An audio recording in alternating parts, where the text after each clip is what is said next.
Welcome back to another video, and today we are going to be reacting to the entire lore of Five Nights at Freddy's Ruin, done by this YouTuber named Rytoast.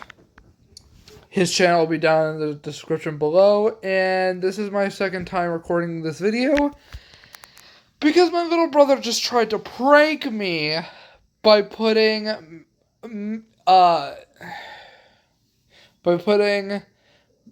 mint toothpaste in between two Oreo cookies and telling me it was a mint Oreo cookie. And he failed. I already knew it was toothpaste before I even tasted it, so let's just get straight into this. Ruin is finally here, and it blew me away. Across the board, people are saying it's a breath of fresh air for modern Five Nights at Freddy's. Even people who disliked or even hated Security Breach are giving props to Steel Wolf for what they've done. And why wouldn't they? Everything from the graphics to... Okay. When I played Security Breach off screen, and the reason why I play Security Breach off screen is because the device I play on, it only records for like 30 seconds per frame, and I'm not going to go through hours of editing for that, so, yeah, I played it off screen, and it wasn't the best experience. I even was saying in my head when I was playing the game, it's a good thing I'm not recording this, or else it would just be bad. Because there was too many glitches. Yeah. Freddy didn't come whenever I wanted him to, so... the gameplay with the whole mask mechanic, to even the fact that it's actually scary this time, with a few decent jumps throughout. But that's not what we're here to discuss today, because I could gush about this game for hours. Today, we're on a mission. The one thing this DLC definitely has in spades is lore, and new things are being found every day. But for now, we have some serious information to go over. So Slices, put on your aprons, and let's bake ourselves a theory. For the purposes of this video, I think it makes the most sense to split it into two sections. First, I'll go over the basic plot and lore as directly presented in the game with zero speculation. Maybe a light implication every now and then, but just straight plot line. In the second half, I'll do some theorizing. However, for the point of the video, I'll do some very easy to agree with light speculation. Things that are pretty clear, but technically involve some sort of implication. I'll leave the really crazy theories to start next week. As an example, if this video was about FNAF 4, the first half would just be going over the minigames, the plot within, and maybe suggest that we play as the crying child. Whereas the second half would go over that we could be playing as Michael. And I wouldn't touch on the theory that maybe the whole thing is real and tests done by William Afton. That's more speculative. Got it? Good. Then let's dive right in. The basic story explanation is our player character Cassie gets a message from her friend Gregory to come to the Pizzaplex, but he doesn't say why. When we get there, we can't find him, but we do find the Pizzaplex is in a terrible state after what the papers call an earthquake. Going a bit deeper, we find a walkie-talkie in which we hear Gregory tell us that he's trapped in the pit at the bottom of Roxy Raceway. Something grabbed him and now he's stuck. We need to come save him. Going deeper, we encounter Glamrock Chica. She tries to attack us but powers down almost immediately. It's likely that this happened because of the terrible damage and somewhat melting that she's endured so far. We go further in and find a Faz Wrench, a tool used by the staff at the Pizzaplex, and Cassie remarks it looks just like her dad's. She soon encounters Monty, falls into the sewage, and ends up at Monty Gator. Alright, yeah, when she mentioned her dad, I had a few theories that her dad could either be Michael Afton or Henry Afton. Or not Henry Afton, shit. Henry Emily, shit. Is that a legit cookie? Not a prank this time. How do I know it? How I know I can trust you? Because I have the other half. Eat it.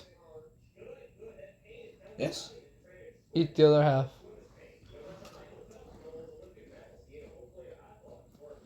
It's a real Oreo. Okay. Thanks, Logan. Mm-hmm.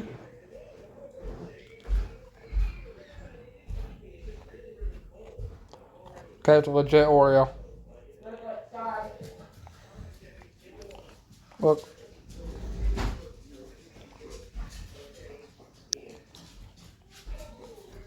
Alright, let's continue the video.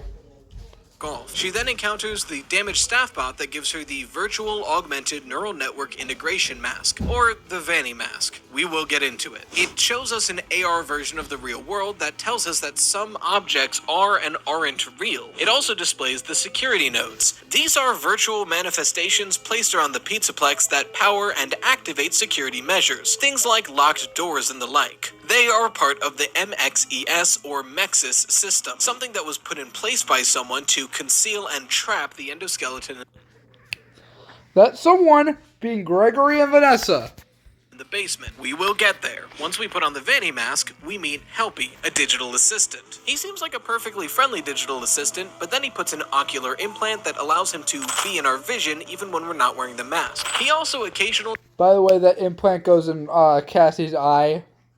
Gotta hurt. says some whack shit, but when he does, his eyes go yellow and some veins appear on his head, so something else is going on there. Finally, in this section, we meet the rabbit entity trying to stop us. We're all pretty sure what it is, but that's technically speculation, so for now I'll just say this digital rabbit is trying to protect the security nodes, and in doing so, releases distress calls to the animatronics to try and stop us. We follow this basic setup through pretty much the rest of the game, using the Vanny mask to navigate the Pizzaplex and turn off the security nodes, following the instructions of Gregory and Helpy. All the while, Mexis and this rabbit entity is trying to stop us. However, we do learn some things in the meantime. Not only did Monty replace Bonnie, but Bonnie's full animatronic is still at the Pizzaplex, Correct. just destroyed. If you deactivate every wet floor bot and do something else, I don't know, I still can't get it to work myself, there's a hidden room in the back of Bonnie Bowl that shows Bonnie's full, damaged animatronic, surrounded by 4 more wet floor bots. There's a broken bowling ball that seems to imply that he was damaged here as well, but any more is going to be speculation. This does, however, nearly deconfirm that Glamrock Bonnie was used for parts to create Burn Trap, mainly because all the parts for Glamrock Bonnie are still here. We also learn that Roxy did in fact replace Foxy, but much earlier than Monty replaced Bonnie. She also fully replaced him in the Pizzaplex as a whole. Bonnie Bowl still exists, but where Roxy Raceway is, Foxy's log flume once was. For unknown reasons, it and all of the Foxy merchandise around it has been tucked and hidden away. Finally, at Roxy Wonder Raceway why. and Roxy Salon, we learned a lot more about our player character, Cassie. From the Roxy dialogue at the end of the game and the cardboard cutouts we see here, we learned that she had a birthday at the Pizzaplex on the 11th, but nobody came. Roxy was there, and eventually, possibly, Gregory showed up too. Other than that, Alright. no one showed up. Speaking of Roxy, there's some interesting things about her animatronic specifically. When we put the Vanny mask on, Chica and Monty just appear in the weird X-ray vision that most things do. Freddy completely disappears. I forgot Freddy. We'll get into Freddy. But Roxy looks different. We see a digital recreation of what Roxy looked like before she was damaged. Furthermore, Roxy is the only one that recognizes us as a child, remembers us being there, and turns friendly by the end on her own volition seemingly. And finally, when we deactivate her at the instruction of Gregory and Helpy, this digital recreation goes away. Now, Freddy, totally forgot about him. We encounter him in Phaser Blast, and while he is missing his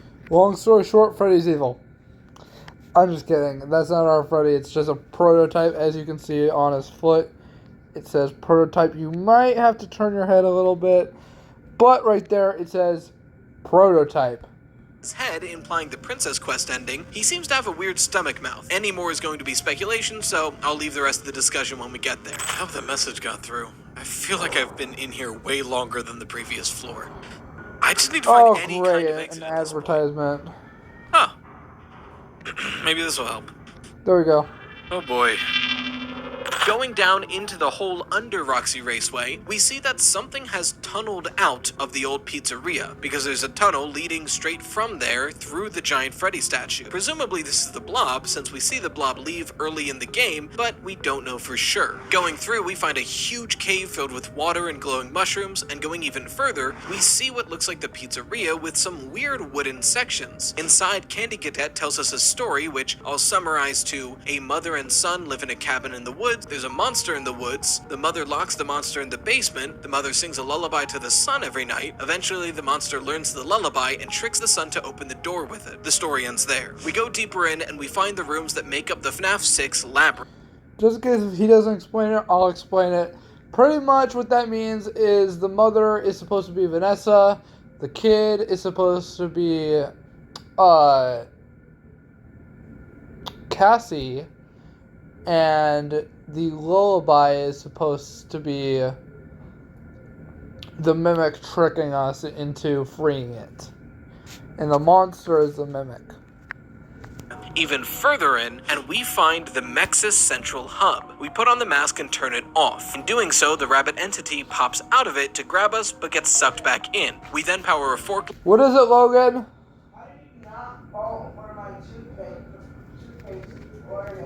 It was obvious. Wow. The toothpaste was liquidy. Yeah, I guess. It wasn't solid like an actual Oreo cream. You mean soft? Soft, whatever. Solid.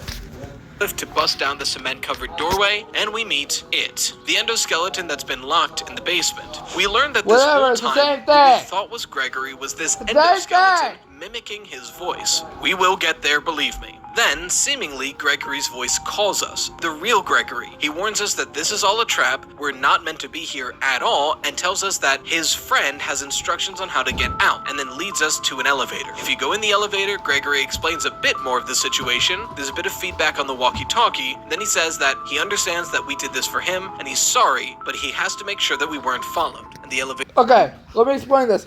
That's not... Well, half of it is Gregory, the other half isn't. The first part is Gregory, then there's a little cut, and then it's the mimic talking. And then the mimic makes Cassie fall down to her death, and then supposedly Roxy says, Cassie, question mark? But I have a theory that that's not actually Roxy, that is actually the mimic mimicking Roxy's voice. Drops, seemingly killing Cassie, but then at the end of credits, Roxy says, Cassie? So she's probably alive. There's also two more endings here. If you disobey Gregory's orders and eventually go left, you find a Fredbear cutout holding two ice cream cones. If you put on the Vanny mask, you see a recreation of the Save Vanny Good Princess Quest ending. However, Freddy's head has been swapped out for Helpy, and they're all holding ice cream cones instead of what they were holding originally. We hear Gregory said that he found a safe place to hide, and it ends. However, there's one more secret ending. This one much harder to get. There's 4 hidden cameras throughout the game, each of which open a door in this chase sequence. If we've activated all 4, the endoskeleton is no longer just an endoskeleton. We get there and it's created this stitched version of several different mascot suits, all created into one. It seems to be a lion base with elephant and bird parts stitched together. If we go down the doors we've opened during the chase sequence, we then go into a room very reminiscent of the scooper room from Sister Location. We turn it on, and what looks like a scooper, and the game files call a scooper, dismantles the endoskeleton in front of us. And let me tell you, I was not expecting that. He's kind of in the Family Guy dead pose. Sorry guys, it was my mom's dog fighting. What is that? And if you want to see me actually play through Security Breach Ruin for the first time on stream live, there's a full 6.5 hour VOD on this channel. But if that's too long and daunting, I actually have something to announce. From what I can see, 2 people solved the puzzle that I've been laying out for a few months now. So shout out to Pool Noodles and Sandwichly. But I am officially launching a second channel, Rye Toost. It will primarily be highly Oh, are you freaking kidding me, stupid ad? highly edited versions of the streams that we do on this channel, done by my wonderful, talented, funny, and wholesome editor, Queen Coda. Expect content like this. Huh? Who were those little friends? Oh, shit. But it will also be home to videos I want to make that don't really fit on a FNAF Theory channel. Things like Pokemon Nuzlocke, Mario game rankings, cooking content, who knows. The channel officially launches next week, but the channel is currently made, so you can go find it here to subscribe and turn the notifications on, and I'll see you in a week from now. One of the videos on launch will be part 1 of my Ruin Security Breach playthrough, and I personally cannot wait to start this new venture with you guys. Thank you so much for allowing me to live my dreams like this. But anyway, that was the entire plot of... I'm probably not going to be watching Rye Toost. It's not really my thing. So...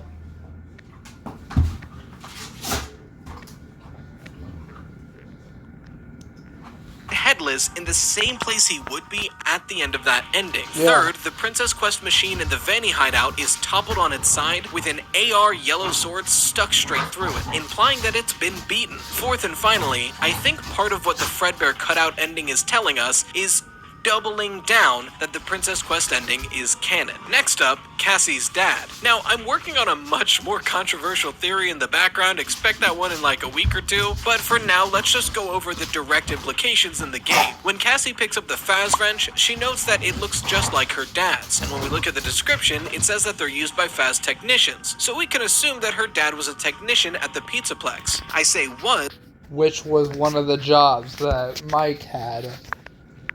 because several times in this game when he's referenced in the past tense. Bonnie was his favorite. Yep. He used to collect things like this. I think this is all implying that our father worked at Hey! the Pizzaplex as a technician, but has since died. I do think he's very closely linked to the Pizzaplex though, at least the franchise as a whole, as we learn that his favorite animatronic was Bonnie, he used to collect old vintage lunchboxes, and he knew what happened to Glamrock Bonnie. So he's been around in this franchise for quite some time. Any deeper speculation than that wouldn't suit the vibe of this video. So we'll leave it that Cassie's dad was a technician at the Pizzaplex, but is now dead. Now, I'm going to save the Vanny mask for when we talk about Helpy, Gregory, and the Endoskeleton, so for now, let's just talk about Mexis. I think it's fairly safe to assume that the rabbit entity chasing us throughout the game is just the digital manifestation of the Mexis system. I also think that Mexis is the good guy here. If the mask is what allows us to deactivate security protocols, Mexis is just acting upon its initial programming. Like, of course he would want to stop us. That's the whole reason this Toon Summoned Skull was ever created.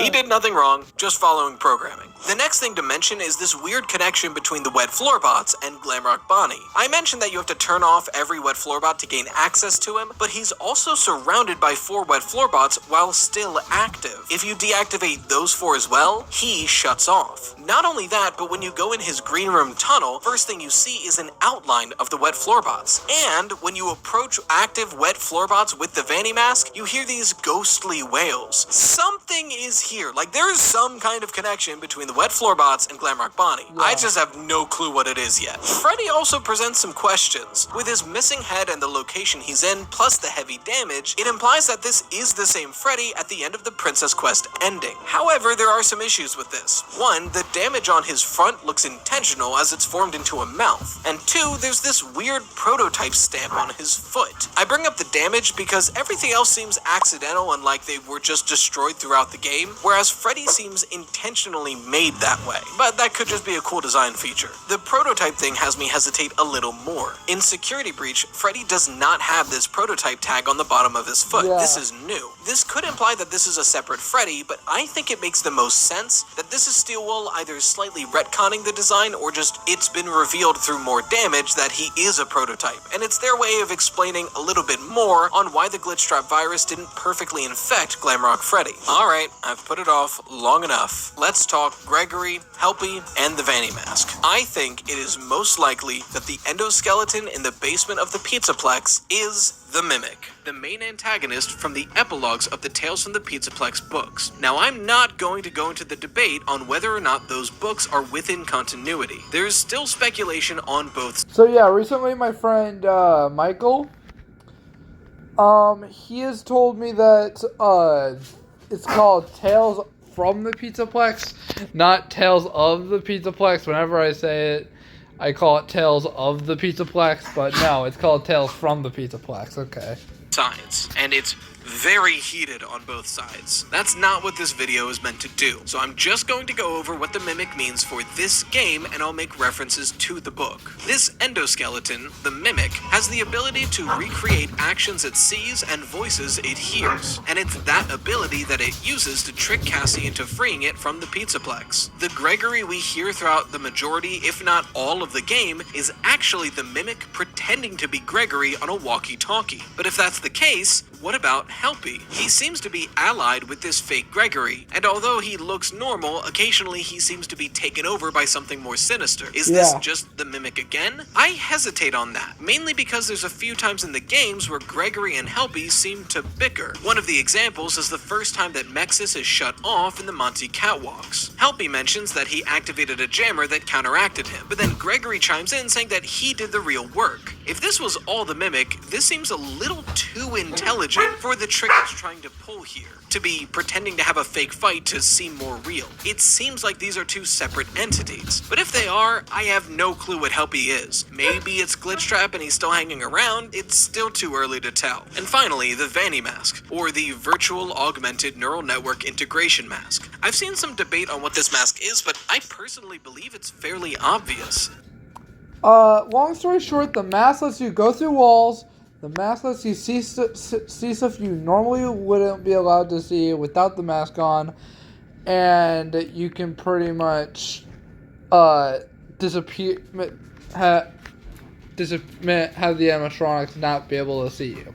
Okay? That's a long story short. The acronym tells us exactly what it does. This is not a security mask, and it never was used by any of the staff here. This is the Mimic or Glitchtrap's way of getting inside of Cassie's mind. The moment Helpy does that occipital integration thing, we lose. We see him in the real world, it's over. Think about what the acronym is saying here. Virtual Augmented Neural Network Integration. A neural network is a computer program based around the human mind. It's essentially a type of AI, and it's being integrated into us. So what does Virtual Augmented mean? Well, it could be referring to the AR features of the mask, but I think these adjectives are modifying the nouns of that phrase. I think the neural network being implemented into Cassie's brain has been virtually augmented by Glitchtrap. This mask is how Glitchtrap, or the Mimic, is going to take over Cassie's mind, which leads me to the endings. The most straightforward ending, I feel, is the elevator, but I don't fully agree with what the game is presenting here. Several folks on Twitter already noticed that there's a shift in the dialogue while in the elevator. Yes. Gregory seems to break for a moment and there's a mic feedback, and suddenly the dialogue repeats that it's Gregory. A lot of people, and myself included, think that this is where the Mimic retakes over communication with Cassie. And that's right when Gregory starts to say, I know you didn't mean it, this is not your fault, but I can't let you be followed, and the elevator falls.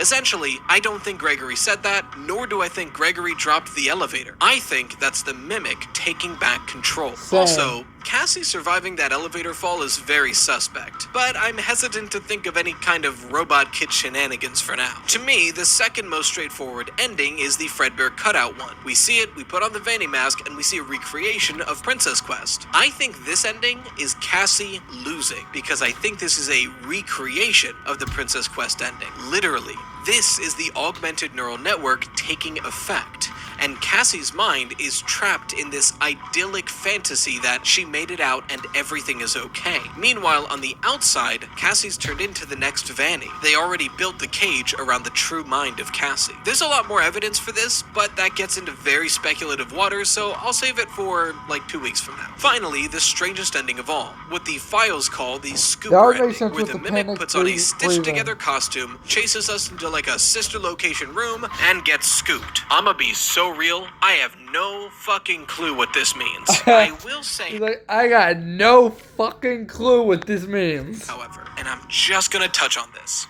This ending is the main reason why I'm still not convinced that the Tales from the Pizzaplex books are in continuity. Hear me out. A huge important factor of the Mimic is the white tiger. In the books, the Mimic first copies its creator's son, David. David's favorite animal being a white tiger. He has a plushie of it, his bed looks like it, and several times in the books, when it has the choice to present as something, it is a white tiger. In the storyteller, the head of a white tiger animatronic has the Mimic inside it. In Tiger Rock, it presents itself as the Tiger Rock animatronic in this VR game. The Mimic likes presenting as a white tiger, which makes me feel like this moment would have been a shoo-in for Steelwool to say, hey, the books are in continuity, look, it's an endoskeleton wearing a white tiger. I would have shut the hell up. I would have fully accepted that. But they didn't. They specifically chose a lion with other animals stitched on the sides. To me, in the current moment, this feels very specific, because tigers and lions are pretty close, but they're not the same thing. To me, this feels like Steel Wool trying to tell us in very specific terms, this mimic we're presenting you is very similar to the Tales from the Pizzaplex mimic, but it's not the same one. We've stitched on some extra things and changed its backstory. That's where I'm at right now. Just gonna be honest, I know people are gonna hate that. That's where I'm at. And hey, guess what? You're allowed to hate that and you're allowed to disagree with me. That's how this shit works. But I will be going deeper in on that next week for some extra reasons why. And that's it. Every single bit of lore directly presented within the game, plus some like... Honestly, I don't hate his theory, okay? It makes sense. There's evidence to back it up. I think it's the right theory. If you want me to react to any other theorists out there in the FNAF community, go ahead and comment it down below. Subscribe if you haven't already, and like this video if you liked it. And I'll see you guys in the next one. Peace out.